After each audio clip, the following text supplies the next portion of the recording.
Үзэгчтэй орон мэндийг хүргэе. NBA-ийн улирлын өмнө та бүхэнд хүрдэг 30 баг 30 өдөр нэвтрүүлэг ээлжид дугаараа хүрэхэд бэлэн боллоо. Нэвтрүүлгийн платинум ивент тэтгэгч сайн сайхныг санхүүжуулан Голомт банк студид хөтлөгч болон тайлбарлагч Тулга Нямбаяр нар ажиллаж байна. Орон мэндийг хүргэе. За орон хүргэе. За өнөөдрийн бидний ярилцах баг болвол Дорнод бүсийн баг Miami Heat. За өнгөрсөн улирлын амжилтаас нь уламжлалж ёсоор нэвтрүүлгээ эхлүүлье. За тэдний хувьд 10 дугаар байраар улирлаа дуусгасан байгаа. За 37-45 гэсэн амжилттай. За тэгээд плей-инд бол мэдээж Chicago Bulls-тэй тоглож хожсон. За дараа нь Cleveland Cavaliers-тэй тоглоод улирлаа дуусгасан. За товтлооны үзүүлэлтээр 21-д бичигдсэн бол хамгаалтаараа эхний 10 багийн нэг байсан байна. Нийт рейтингээр 15, тоглолтын хэмнэлээрээ 28-д бичигдсэн. За өнгөрсөн улирлын бас гол яригдах ёстой эрхмүүдийн нэг бол яхаарахгүй Jimmy Butler баг. За тэгээ Butler явснаас хойш багийн амжилт ямар болсон, энэ багийн өнгөрсөн улиралд та хоёрын зүгээс ямар дүгнэлттэй байна? За ер нь 18, 19 оны улирлаас хойш Miami Heat баг ингэж 50-аас доош үе амжилттай улирлаа дуусгаж байгаа анхны тохиолдол нь болж байгаа. За ер нь бол нэг заримдаа одоо их тийм доогуур үнэлэгдэжсэн мөртлөө одоо финалд гараад ирчдэг ч юм уу, бүсийн финал руу гардаг ч юм уу. Иймэрхүү улирлууд бол 19 оноос хойш бол тасралтгүй явж исэн. Харин өнгөрсөн жил тэр хүлээлтэнд хүрээгүй. Тэгээд сая улангийн маань хэлсэнчлээ харахгүй тэр Jimmy Butler явсан шалтгаан ч гэсэн мэдээж энэ багийг 50-аас доош үе амжилт үзүүлэхэд том нөлөөг үзүүлсэн, сөрөг нөлөөг үзүүлсэн гэсэн үг л дээ. Тулгаагийн хувьд миний яг Miami Heat багаас өнгөрсөн улирлд хүлээлт ер нь байгаагүй. Тэгээд яг зүгээр плей-оффд орж магадгүй багуудын нэг л гэж бодож ирсэн. Тэгээд мэдээж Jimmy Butler-ийн асуудал улирал эхлэхээс өмнө ер нь бол 100 солигдож чуулаа гэсэндээ солигдож чадахгүй байсаар байгаад улирлын дундуур эцэст нэг юм явуулсан. Тэгээд оронд нь Andrew Wiggins-ийг ямарчсан өөр бас зүйлтэй бол авчирсан. Тэгээд яг хүссэн зүйлээ бол авч чадаагүй Miami Heat. Jimmy Butler-ийн шахалтаас болоод гэхдээ хоосон алдаагүйгээр ямар ч нэг тоглож болгож чадсан. За Jimmy Butler явснаар энэ баг Tyler Hero-гийн баг болсон. За Tyler Hero-гийн хувьд Miami Heat ямар ч тач 6 улирлыг өнгөрүүллээ. За мэдээж Butler явсантай холбоотойгоор дундчилж байгаа минут нь ихэлсэн, тоглолтууд нь олон болсон. Мөн карьерийнхаа хамгийн өндөр оноо алдтай улирлыг өнгөрсөн жил өнгөрүүлсэн байна. За 26.9 оноо, 5.2 самбар, 5.5 дамжуулалт. За ер нь бол яг одоо Cooper Flag-ыг орж ирэхээс өмнөх одоо энэ идэвхтэй байгаа тоглогчдоос лигийн хамгийн шилдэг цагаан тамирчин байлаа шүү дээ. Ур чадварын хувьд ер нь Tyler Hero. Яг одоо Cooper Flag орж ирснээр энэ байр суурийг эзлэх болов гэсэн таамаг байна. Түүнээс биш яг энэгээр юу хэлэх гээд нэхэр Tyler Hero бол ур чадварын хувьд гинтлээс олгор байж чадвал яг харахгүй лигийн ингээд 20-с дээш оноо дундчилчих, асуудалгүй оноо дундчилчих юм ур чадвартай тоглогч. Ер нь тэрийг руки улирлаасаа л харуулсан. Руки улирлалтаа л Miami Heat NBA-ийн финалд гаргасан шүү дээ. Бабалд тэр жилд оноо авалтаар Bam Adebayo, Jimmy Butler хоёрын хамтаар руки улиралтаа багаа тэргүүлж ирсэн. Ийм л ур чадвартай тоглогч л тоо. За үргэлжлүүлэн Bam Adebayo-гийн талаар ярилцах ёстой байх. За мөн л Hero-гийн адилаар тоглолтуудад оролцох минут нь бол ихсэн. Гэхдээ бүх статистик үзүүлэлт нь бол буурсан дүр зураг ажиглагдаж байгаа. За энэ нөгөө бас холбогчтой холбоотой тий. Jimmy Butler ч өөрөө хэдийгээр холбогч биш ч гэсэн тоглолт найруулдаг. Bam Adebayo-тойгоо ингэж хоёлоо пик н рол хамтарсан тоглохоог явуулдаг. Тэгээд энэ ирж байгаа дамжуултууд нь илүү дамжуулт өгөх тоглогчтон цөөрөөд өөрөө ингэж тоглохоо эхлүүлдэг болсонтой холбогдуулж бас энэ статистик үзүүлэлт нь бага зэрэг унсан байж болох юм. Тэгээ яг нэг 2 орч юм уу. Дундад самбар нь одоо 10 өрхөө болцсон. За оноо нь бас нэг 20, 19 гэл сүүлийн 2, 3 жил харахаар ингээд нэгээр ерөөс доошлоо явцсан. За дамжуулт нь бас уг нь ингээ бодоход өөрөө бол байн ч бас их дамжуулт тоглолт найруулдаг ийм бодтой талбайн тоглогч мөртлөө дамжуулт нь бас ингээ сүүлийн 2 жилийн хугацаанд ингээ багаар бас буураад яваад байгаа. Ийм дүр зураг бас харагдаад. Тэгээд дээр нь мэдээд сая дулгаагийн хэлсэнчлээ. Багийн бусад бүрэлдэхүүн бас энэ чинь нэг хувь тоглогчийн нэг бүтэн одоо гол статистикууд дээр болов чухал учраас баг нь 19 учраас Bam-ийг үзүүлж гисэн ингээд дагаад бас муудаж байгаа дүр зураг өнгөрсөн жил яхахгүй харагдсан л та. За энэ багийн чиглэл нь бас хэр тодорхой байгаа юм бол гэдэг их анхаарал татчихээн. За Butler-ийн солилцоогоор ямар тач Andrew Wiggins бол ирсэн. Гэхдээ багт дасан зохицож чадчихэв үү? Тоглолтын арга барилын хувьд хэр оновчтой сонголт болсон бол эсвэл яах аргагүй хийсэн үйлдэл байсан уу? Яг уу дөрөв тулгаач хэллээ. Одоо хоос нь алдаагүй ямар ч байсан нэг тоглогч болгосон. Тэр нь тэгээд Andrew Wiggins болж таарсан. Гэхдээ Wiggins бол NBA авраг болцсон тоглогч. Авраг цолонд хүрээд үзчихсэн тоглогч. Тэгээд өнгөрсөн жил Улирал дундуур яг Майами нөгөө нэг яг плей-офф одоо байрлал нь баталгаатай биш нэг тийм дундуур эвгүй нөхцөл байдалд явж явах үед нэг тийм жоохон орон гарan байх үед ирчихсэн. Тэгээд яг өөрийгөө бол яг өнгөрсөн тэр улирлын 17 онд тоглолтондоо бол нэгт тийм онцгойрч харагдаагүй. Тэг яг мэдээж одоо бид нар Вигинсээс нөгөө Жимигийн оронд ирж байгаа учраас Жимигийн нөлөөг хүсээд исэн байж бас магадгүй нэг талаас.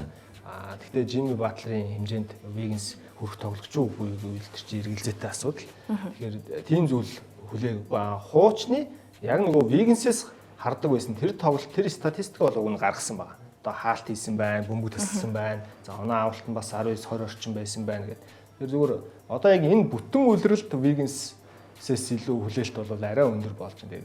Ягаад тэгэхээр Эрик Спойста гэж мундаг дасгалжуулагч байгаа учраас ер нь ямар ч тоглогчийг бас нэг зүлгээд сайн тоглуулцдаг, өөрөөс нь гарах бүх төр боломжит потенциал бүх юмыг гаргаж чаддаг юм дасгалжуулагч учраас яг энэ бүтэн 82 тоглолттой улиралд бол Майамигийн Вигинсээс өнгөрсөн улирлаас нь илүү зүйлийг л зүгээр би хувьдаа бол хүлээж байна. За үргэлжлүүлэн бүгдээрээ явсан тоглогчдыг хараад ярилцаад явъя гэж бодож байна. За Майами Heat-ийн дугаарыг ерөнхийдөө бэлтжиж байхдаа багийн 3 лидер гэж үзээд саяны 3 тоглогчийг онцолсон. Гэхдээ энэ 3 тоглогчтой хаана хүрэхээ ерөнхийдөө өнгөрсөн улирал бол харсан гэж бодож байна. За тэгээд 4 тоглогчийг явуулсан байна. За тэгээд ер нь энэ донд дөрүүлэл хэрэгтэй Майамид одоо мэдгүй нөгөө түрүү миний ярианд хэлсэн шиг Эрик Спойстраа засажуулагч ингээд нөгөө тоглогчдоос бүх боломжит сайн тоглолтыг аваад болоод идэг учраас энэ дөрүүлэл Майамид уг нь сайн тоглож ирсэн. Ялангуяа Данкер Робинсон, Эвуд Хайсмит хоёр бол энэ багт бас гараанд ч гарч илаа, сэлгэнээс ч тоглож илаа, маш чухал үр өгөөлтэй байсан юм хоёр тоглогч бол явуулсан. За тэгээд мэдээж туршлагатай тоглогч хоёр тоглогч нь бас багийг орхисон. Тэгээ яг ирээдүйд угаасаа нэг хэрэг болох тоглогч байхгүй. Данкер Робинсны гэрээнээс харин ер нь л салах гад яг тэр 4 жилийн 88 орчим саяны гэрээ байгуулсан. Тэр нь тэгээд эргчлээс нь эхлээл ерөнхийдөө бүтлгүүтэл болоод эхэлсэн. Тэгээл Данкер Робинсыг солилцоонд оруулах гад гэрээг нь худалдаж авах багууд олдохгүй байсаар эцэст нь ямар ч Данкер Робинсыг салж чадчихжээ. За Данкер Робинсны хувьд Майами Heat-ийн төлөө 7 улирал тоглосон тоглогч. За 423 тоглолтод оролцсон юм байна. За үүний 283-т нь гараанд гарсан. За ерөнхийдөө хэдхэн жилийн өмнө 8-аар шалгараад финал хүртэл явсан. За тэр үед бас Данкер Робинсны нөлөө бол Майами Heat-д маш их байлаа. За тэгээ ямар ч тач энэ багийн төлөө 7 улирал тоглосон тоглогчоо явуулах шийдвэрийг бол 100 гаргажээ. За гэхдээ харин оронд нь авчирсан тоглогчдыг харьцуулаад харах юм бол бас зөв шийдвэр байсан юм шиг тийм. Сая дулгаа хэлсэнчлээ угаасаа тэр гэрээ тухайн үед ялч жоохон өндөр гэрээ болсон. Тэгээл яг нэг жилийн дараанаас эхлээд гэрээ жоохон тоглож авж байгаа цалиндаа Данкер Робинсны өгж байгаа зүйл нь хүрхгүй болчиход ирсэн. Яг тэрнээс шалтгаалаад ингээд яхахгүй нэг юм жоохон асуудалтай. Болцсон л тоо. Тэгээд явуулсан яхахгүй зөв шийдвэр. Тэгээд Данкер Робинсон бол чинь хөгжлийн лигээс гарч ирсэн хүн Майами Heat-ийн гарааны тий одоо оролцсон тоглолтондоо бараг 50-аас дээш хувьд нь бараг 60-70% нь гараанд гараад тоглолцсон ийм хүмнийг ашиглаж байгаа гэдэг утгаараа ашиглал сайн тоглуулсан гэдэг утгаараа бол маш сайн тоглуулсан багаас явуулаад гэхдээ энэ бол зөв шийдвэр болсон гэж дүгнэнэ. Кевин Ловч мөн адилхан Хайсмит, Кайл Андерсон гэдэг ер нь дөрвөлээл сайн тоглолсон. Гэхдээ одоо цаг нь болжээ гэдэг шиг тэгээд явуулсан нь бол зөв шийдвэр болсон баг. За 4 тоглогчийг явуулсан. Тэгвэл 4 тоглогч энэ багт ирсэн. За мэдээч драфтын сонголт бас бий. За Норман Паул бас их анхаарал том нэр нь Паул болж байна л да. Тэгээ яг Майамид одоо сүүлийн хэдэн жил байгаагүй үнийг тоглогч авсан нь Дэвин Мичл байлаа тий. Дэвин Мичлийн хувьд бол маш сайн хамгаалттай. Тэгээ дээр нь Эрик Спойстраагийн удирдлагад орол гилцэх боломжтой. Өмнөх баг дээр бол байрал дээр нөөр тоглогчд байснаас улбаалаад төдийлөн олон минут ашиглаж чадахгүй байгаадсан. Ялангуяа тэр Кингс төхөн жилүүд маш өндөр хүлээлттэй орж ирсэн. Өөрөө жижиг битэй тоглогч гэсэн бүсийн шилдэг хамгаалалт тоглогчийн шагналын эзэн болоод коллежоос NBA төвшижсэн ийм хамгаалтын мэдрэмжтэй дайчин тоглогч байгаа. Тэгээд сүүлийн жилүүдэд теориороо зөөр бүтлгүүтэл боллоо ч гэдэм ингээд холбогчийн байрал дээр асуудалтай байцсан бол би бол Дэвин Мичлийг ингээд гарааны тунд авгүй холбогч болчих болов гэсэн хүлээлт байна. Тэгээд Тайлер Ерогийн хамгаалтын султлыг нөхөд энэ урд чугамд нь илүү хамгаалтан дээр нь илүү идэвхтэй тоглоход бас тус болчих юм болов гэсэн горилго байна. Тэгээд Данкер Робинсныг орлоод илүү өндөр бас ажиглаж болохоор энэ цэвэр шидэгчтэй болж байгаа нь Симоно Фонтекио байгаа тий. Фонтекиог авчирдаг нь бас их нүдэ олсон шийдвэр болов бас л энэ тоглогчийн потенциалыг тултал нь ашиглаж чадахгүй байсан юм болов өмнөх баг дээрээ. Тэгэхээр Эрик Спойлстра гэдэг энэ тоглогчдыг маш сайн ашиглаж чаддаг юу тоглогчоос гарах боломжийг нь л авч ашигладаг энэ засгалжуулагч төр ирж байгаа учраас би зүгээр тоглогчдын хувьд ч тэр багийн хувьд ч тэр их айтайхан сонголтуудыг аваад иргүүдэл гэж бодоод байна. Тийм. Одоо яг ингээд явуулсан дөрөв сая авсан дөрөв ингээд харагдчихгоот Норон Паулыг жишээ нь за хамгийн сайн гэж үзэхэд Данкер Робинсоны орыг залгах хүн. Ингээд байрал дээр нь бодоход ч тийм. За Симоно Фонтекио бол шинэ Кайл Андерсны орыг залгах гэдэг ч юм уу тийм. За Хейвуд Хайсмитийг одоо шинэ руки залганд орлон ч гэдэг юм уу. За тэгээ Кевин Ловыг явуулаад илүү юм холбогч дээр яг нөгөө дутуу байсан байрал дээр хүн авчирлаа гэдэг ч юм. Ингээд харахаар яа харахгүй Майами зүгээр энэ зууны нүүдлүүд нь бол ямар ч байсан өөрсдийнхөө байж болох боломжиндоо тааруулсан хамгийн дажгүй энэ нүүдлүүдийг л хийж чадсан болов. Тэгээд хамгийн гол нь системд бас тохирч тоглож чадах тоглогчдыг авцсан болов уу гэж бодож байна. Тэгвэл одоо Паул өнгөрсөн жил Клиперс жишээ нь яаж тоглосон бilé. За Фонтекио бол одоо Итали, Европ суурьтай тоглогч. Угаасаа энэ системийн шигсэн бүх тоглоод сурцсан энэ тоглогч. Тэгэхээр Майамигийн Спойлстра бол зүлгээд өгөх байх гэж бодож байна. Тэгээд Норон Паул гэдэг нэг сайн үеийн ур чадвараараа оноо авчдаг юм хүнтэй л болчихлоо ямарч байсан. За үргэлжлүүлэн бүгдээрээ бас драфтын 20 дахь сонголтыг энэ баг хийсэн байгаа. Энэ тоглогчийн хувьд ямар потенциалтай тоглогч ирсэн өнгөрсөн үйлрэл бас багтаа хэр үр дүнтэй тоглосон статистик үзүүлэлтийг харъя. За 33 тоглолтод оролцсон. За 15 оноо 5.7 самбар, 4.7 дамжуулалт, 1.1 бөмбөг таслалт бас маш олон талт тоглолттой. Бас нэг л ер нь оноо авах чиглэлийн ийм тоглогч авчлаа л да. Иллиной их сургууль өнгөрсөн үйлрэл тоглосон. За тэрнээс өмнө бол Европтой Европын Испаний алдарт Барселона клубд сагсан мөнгөний бас хүүхдийн багаас нь эхлээд бас тоглож исэн Б багтан нөөц багтан тоглож исэн юм байлаа. Тэгээд энэ ч юм хоёр сайн суурийг нийлүүлсэн гарч ирж байгаа хүүхд гэсэн үг байхгүй бол үндсэндээ бол Европ суурьтай, Европын школтой, гэхдээ коллежтой эрэхтэй Америкт нэг жил тоглосон.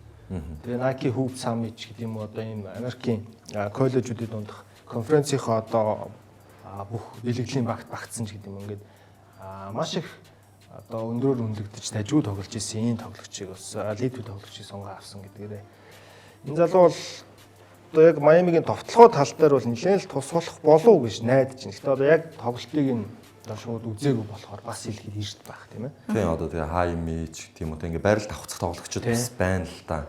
Энэ дээр өрсөлдөөнөөс тэгээд тэгэхээр гарч ирэх чадах нь. Оновчтой дамжуулалт өгөх ур чадвар дээр маш сайн гэдэг бол скаутын тайлан дээр нь онцлсан байсан. Одоо та бүхэнд тайлангийн сонирхуулъя. За Якучанаас бол талбай хаанаас ч оновчтой дамжуулалт өгөх чадвартай, чадварлаг тоглогч юм аа. Хөлийн ажиллагаа сайтай, тоглолтын мэдрэмж сайтай холбогч, түүний гол давуу тал нь олон талт тоглолт бөгөөд бусдтай оноо авах боломжийг хэлбэрхаан гаргаж өгдөг. За тэр элит тамирчин биш ч гэсэн хөгжиж буй тоглогч мөн түүний итвэх зүтгэл нэг тоглолтод 5-6 чөлөө шийдэлт гүйцэтгэх боломжийг бол олгодог. За хамгаалтын хувьд тэр элит биш боловч тасалжуулагчийн зааварчилгааг хурдан хүлээж авах чадвартай нэг юм. За харьцуулсан тоглогч нь Лонзо Бол гэсэн байна. Тэгэхээр яг Лонзо Болтой харьцуулдаг зүгээр товтлогоо талыг харж ил харьцуулсан баг. Одоо сая ингээл энэ скаут репортоос уншиж байхад яг хамгаалт тал дээрээ бол тийм Лонзогийн хэмжээнд бол хүрхгүй юм шиг уншигдэж шүү дээ. Лонзо бол ямар хамгаалттай яг холбон тоглож байгаа байрал дээр болоод тэнгүүд Якучанаас бол яг цэвэр бас холбогч ихэд хэцүү. Ерөнхийдөө 1-2 номер дээр илүү тоглолдог. Нурууг нь харахаар 1.96 гэдэг чинь ер нь бол нэг Бренвейд шиг нуруутай. Тэгэхээр 2 номерын тоглогч үндсэндээ болох гээд байгаа байхгүй. Тэгэхээр Лонзотой харьцуулдаг тэр дамжуулалт өгөх чадварыг илүү үнэлсэн учраас тэгж Лонзотой харьцуулагдсан баха. Түүнээс хамгаалтын чадвар нь Лонзогийн хэмжээнд яг одоогоор арай өрхгүй байх уу. Магадгүй яг зөв хөгжиж чадвал нуруулаг ирээдүйн гарааны холбогч болж бас болох юм тий. Потенциал нь. За ингээд үзэгчтэй Miami Heat-ийг онцлсан 30 өдөр нэвтрүүлэг энд хүрээд хэсэг хугацаанд завсарлаж байна. Эргэж ирэхдээ бид багийн энэ улирлын гараа болон сэргэлгээний бүрэлдэхүүнтэй танилцгаая. Нэвтрүүлгийн Gold Event тэтгэгчээр хамтдаа төрүүлж алах нь Unitel Group.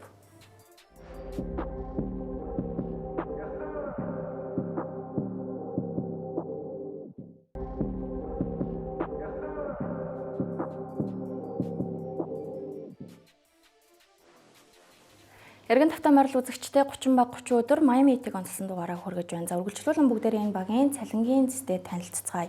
За нийт бол 186 саяыг зарцуулж байгаа юм байна. За харин энэ мөнгөн дүн бага хизээс сайжруулах боломжтой вэ? Хаана хүргэх бол ер нь?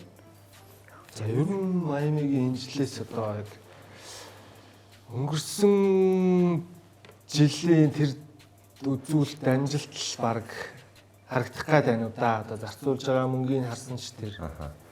Яг хөө гэтээ азар гэх юм уу тэд дорнд бүсд байна л да. Яг би бол өнгөрсөн амжилтаа бол өнгөрсөн жилийн амжилтаа ахиулна гэж бодож байгаа. Тэгээд плей-офф амарцсан энэ жил Miami-ийг орчих болов уу гэж бодож байна. Тэгээд өнгөрсөн үлрэлдээ харах багийн уур амьсгал тэгээд баг хаашаа явах гээд байгаа. Тэгээд лидер нь тоглохгүй. Тэгээд ингээд асуудалтай үлрэлт эхлүүлсэн бол энэ үлрэлд ер нь бол зүгээр бүрэлдэхүүн ойлгомжтой. За ирээдүйн болсон тоглогчд нь ойлгомжтой. Тэгээд сэтгэл зүйн хувьд ч гэсэн ямар нэгэн асуудалгүй ингэж үлрэлийг эхлүүлж байгаа учраас хожих ёстой багуудаа тийм лигийн нэг тааруу амжилттай багуудаа бол найдвартай хожоо том багуудаас хожил зулгаачдаг нэг аюултай Miami хэвээрээ байгаад нэг 40 жил түрээд плей-оффд орчих болов гэсэн хүлээлт бол байгаа. Тэгээ ер нь ч гэсэн тийм найдлага бол надад ч гэсэн уг нь бол байна. Өнгөрсөн жилийн ер нь тэр тоглолт бол яг харахгүй нэг тийм ойлгомжгүй баахан нөхцөл байдал бол ялангуяа менежменттэй холбоотой. Нэг тоглогч багийн арын алба хоёрын зөрчлөөс шалтгаалсан ойлгомжгүй зүйлүүд их явцсан учраас тэрнээс болоод олон ийм шаардлагагүй хожигдлуудыг амсч явсан байна. Энэ жил бол бүх асуудал цэгцэрсэн байгаа учраас плей-оффд орох найдлага бол уг нь бас байгаа л харагдаад. Бүрэлдэхүүнээс нь уг нь харж байгаа.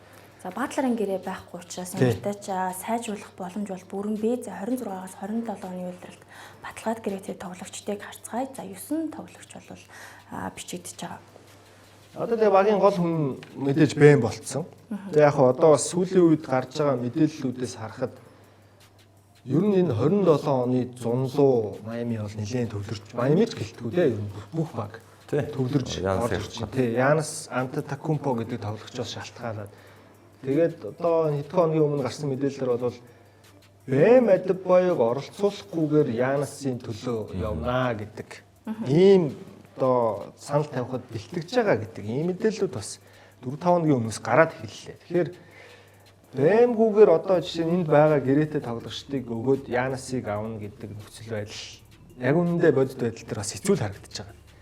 Тэгэхээр зөвхөн тиймэрхүү зүйл болох юм бол хамгийн уг нь үнэтэй хүн Бэм л болж хөрж ийн л да. Авж байгаа цалингийн одоо тэнцвүүлэх журмаар харахад ч тэр тоглолтоор нь статистикаар нь харахад ч тэр одоо яг үнэндээ би Тайлер Хиро бас өөр багт ингэж өндөр үнэлэгдэх болов уу гэдэг дээр бас эргэлздэг яг өвдөө бол за тэгээ Вигинс ч гэсэн мөн ялгаагүй. Ер нь одоо Бэмээс өөр яг үнэндээ энэ багт үн цэнтэй тоглогч бас ховор болчиход байна л да. За Тайлер Хирогийн манлайллыг харах улирал магадгүй энэ улирлаж болох юм. За гарааны бүрэлдэхүүнийг хараад ярилцаад явъя. Энэ бүрэлдэхүүний давуу тал болон сул талыг юу гэж харж байна? За гараан дээр ер нь их дажгүй гараа болчиход байгаа. Гэтэ яг үнэндээ цэвэр холбон тоглогчгүй гарааны бүрэлдэхүүн харагдаж байгаа. Тайлер Хиро Паул хоёр хамтаа талбай дээр надад жоохон зохицолгоогүй харагдаад байна. Тоглолтын арга барил төстэй. Хоёулаа унаа авах шиглэл. Тийм яг Хиро бол мэдээж бөмбөгтэй тоглох чадвар нэрээ илүү. Тиймдээ яг ингэж бүрэлдэхүүн талбай дээр тоглолтыг төгсгөл Хиро илүү бөмбөгийг авч явах нь явах бах. Тэгээ ингээд Вигинс Паул яг Паул ирснээр ингээд ISO тоглолдог нэг оноо авдаг тоглогч нэмэгдсэн. Яг бодит байдал дээр бол сэлгэнээс ашиглуул илүү үр дүнтэй байх магадaltaй санагдаж байна. Ер нь бол хуучин өөрөө сэлгэнэл тоглогч байсан шүү дээ. Үеийн үед Торонтод байхдаа бол ялангуяа. Клиперс ч гэсэн Кавай ирээд нэг гарааны бүрэлдэхүүнд тархалцсан байсан болохоос ш нөгөө Пол Жорж Кавай байхад Паул байж л байдгүйсэн. Тэгэхэд сэлгэнэл тоглогч байсан шүү дээ. Тэгэхээр яг сэлгэнээс ч өөрөө зүгээр сайн тоглож чаддаг тоглогч учраас би бол зүгээр илүү Паулыг сэлгэнээс ашиглавал гараа сэлгэний баланс арай тэнцвэрчих юм болов уу гэж бодож байна. Тэгээ сэлгэн дээр тэр Розертай хамт гараад те Розер холбогчороо тоглоод ингээ явал бас зүгээр байж магадгүй. Гэхдээ яг энийг спонсороо засгалжуулагч янз бүрээр туршиж үзэх баха. Тийм, спонсор бол тэгээд юмыг яаж өөрчилж чаддаг системээ заримдаа бүр эвдэж шал дураар нь тоглогчтой тоглуулдаг ч гэдэм юм. Иймэрхүү зүйл болдог. Тэгэхээр Miami-гийн хувьд бол энэ гарааны 5, сэлгээний 5 яаж ч өөрчлөгдөж яг ганц дархлагдсан хүн бэм л байгаа. Ер нь бол гараанда. За өнгөрсөн удирлын тэдний бас сул талуудын нэг нь довтлогоогоор бол 21-т буюу сүүлийн 10 багийн нэгт жагсаж исэн. За сэлгээний бүрэлдэхүүний энэ харъя сэлгээнээс ер нь оноо авалтад тус хүргэх тоглогчдоо зун авч чадсан гэж харж байна уу? Бас Мичл бол энд сэлгээний гол тоглогч байхаар харагдаж байна тийм. Яг хав Дэвин Мичл бол юу асан шүү дээ те нөгөө эрсэн тоглогч гэж ярихад бас өрөөсгөл Вингсийн хамтаар ирж ирсэн шүү солилцоогоор тийм. Майамид ирээд 30 тоглолтод шинээр өгсөн. Тийм зүгээр шинэ гэрээ байгуулсан тоглогчтой 30 тоглолтод оролцоод өөрийгөө харуулсан л да. 30-ын ялангуяа сүүлийн тоглолтууд дээр нэг тоглогчийг шууд гараараа гаргаад тэгээ 15 тоглолтод гараанд гарахдаа 11 оноо 6 орчим дамжуултыг тэгээд 1.6 бөмбөг тасалтай дундчлаад удирлыг дуусгацсан. Тэгэхээр ингээд хэрвээ энэ тоглогчид минутын нөгөөд тоглолтын тоглогчдыг 12 3 оноо 7 орчим дамжуулттай тэгээд 2 бөмбөг тасалттай ингээд өөрийнхөө үүргээ гүйцэтгэхэд явчих боломжтой нөөцтэй тоглогч тийм насан ч залуу тоглогч байгаа юм шүү дээ. Тэгээд яг зүгээр ганц л гэж хэлээ да. Нэг сул тал нь зүгээр нуруул даа. Түүнээс биш яг хамгаалтын үед коллежд энэ чинь ийм жижигхэн биетэй мөртлөө шилдэг хамгаалтын багт багтжсэн гэдэг ч юм ингээд маш том үр нөлөөг багтаа үзүүлж чадчихсан юм тоглогч. Тэгэхээр Дэвин Мичл бол яг хагууг нь гараанд ч гарах потенциалтай. Ганц зүгээр энд нэг унтсан мэт харагдаж байгаа хүн Хайми Хакис л байна да. Өнгөрсөн жил бол тэр нэг руки жилээсээ хүлээлтний бүр унаад маш тааруу тоглолтыг өнгөрсөн жил үзээ. Заримдаа бүр ашиглагдахаж болцсон байгаа гэсэн.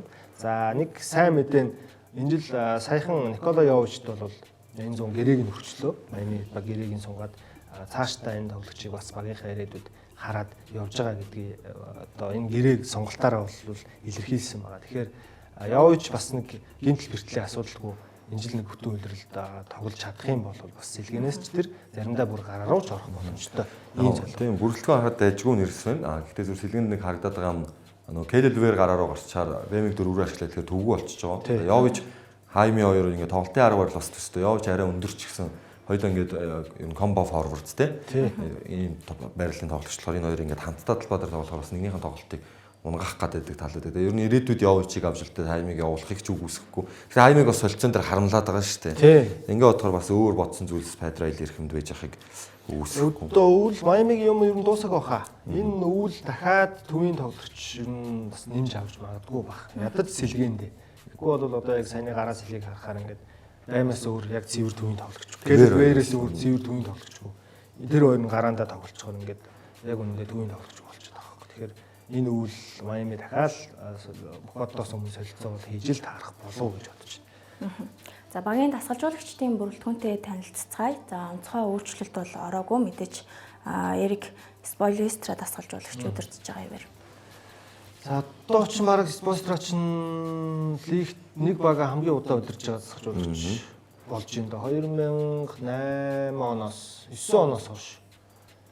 Одоо ч баг 16 7 жил болох гэж шүү дээ. Тий одоо ингээд лигийн тэгээ Попович ширхэм зодог тайлснаас хойш ингээ харахаар лигт нэг багтаа хамгийн тогтвортойгоор ахлах дасгалжуулагч ажлыг гүйцэтгэж байгаа дасгалжуулагч гэвэл Эрик Спойлстра болчихлоо л доо. Стив Кер чинь сүүлд 14 оноос ихээр тий тэгэхээр яахгүй Спойлстра дасгалжуулагч лигт нэг баг дээр хамгийн тогтвортой удаа ажиллаж байгаа. Ер нь цаашдаа ч магадгүй Попович шиг тий бүр дасгалжуулагчийн карьераа хаятлаа энэ баг дээр насан туршийн гэрээ байгуулад үлдэхийг ч үгүйсэхгүй. Тэгээ шинэ гэрээ бол сунгацсан шүү дээ. Тий сонгоцсон. Тий тэгээ ер нь бол энэ дасгалжуулагчийг дахиад 10 20 жил Майамид харахыг ч үгүйсэхгүй байна. Тэгээ ер нь Эрик Спойлстра дасгалжуулагч тэгээд угаасаа одоо бид нар бүр залуу байхаас нь эхлээл Майамигийн их гурвлыг анх залуу дасгалжуулагч удирдах байсан. Тэр цаг үеэс нь гээл бодоход л одоо энэ чинь бүр сахлан цагаан болтол харлаа шүү дээ нэрх юм. Тэгээ одоо хардаа ингээд нөө туслах дасгалжуулагчдын нэрийг харахаар маш олон дасгалжуулагчид өөр баг руу явцсан. Тэгэхээр ингээд баг нь амжилт үзүүлээгүй байсан ч гэсэн Спойлстра дасгалжуулагч Грег Попович шиг ингээд бас залуу дасгалжуулагчдыг бэлдээд цаашаага өөр багууд руу ингээд хэдийнэ ингээд импортлоод өөрийг нь үн түргээд зээл таниулаад эхэлсэн. Туслахудаас нь ганц Каран Батлал үлдсэн шүү дээ. Бус нь бүгдээрээ ингээд өөр баг руу солигдоод зарим нь ахлах махлах болоод яваад өгсөн байгаа байхгүй. Тэгэхээр Эрик Спойлстра одоо ийм л удаан хугацааг энэ багт үнэнчээр за баг нь ч гэсэн түнд итгээд ингээд үлдсэн. Одоо дараагийн олон жилүүдэд ч гэсэн энэ багт багийнхаа төлөө хүчин сэтгэл бага удирдаад л явах болох байх гэж найдаж итгэж байна. За Майами Хит энэ зууны солилцоо 8 өнөөдрийн нэвтрүүлгээс ямар дүгнэлт гаргах вэ? За дорнод бус тэдний амжилт хаана хүрэх вэ? За түрүүн би хэлсэндээ нөгөө плей-оффт орох бах. Плей-оффт ямар ч орно 40 ажил байгуулах бах. Тийм би ч гэсэн ер нь плей-оффт яг орох найдлага бол байна. Гэхдээ 7 юм уу 8 дугаар байна бичигдээд плей-инд тоглож иж плей-оффт орох болов гэж бодож байна. 9-10-ийнхаа багийг бол гэхдээ Майами орцсон хожоод плей-оффын эрхийг бол авчих байх гэж бодож байна. Шууд топ 6-ад бол арай багтахгүй байна. За баярлалаа. Ингээд үзэгчдээ 30 баг 30 өдөр нэвтрүүлэг Майамитыг онцлон дугаараа хүргэлээ. Нэвтрүүлгийн Gold Event тэтгэгчээр хамтдаа дөрүүлж алах нь мэдээлэл байлаа. Баяр та үзэгчдээ. Баяр та.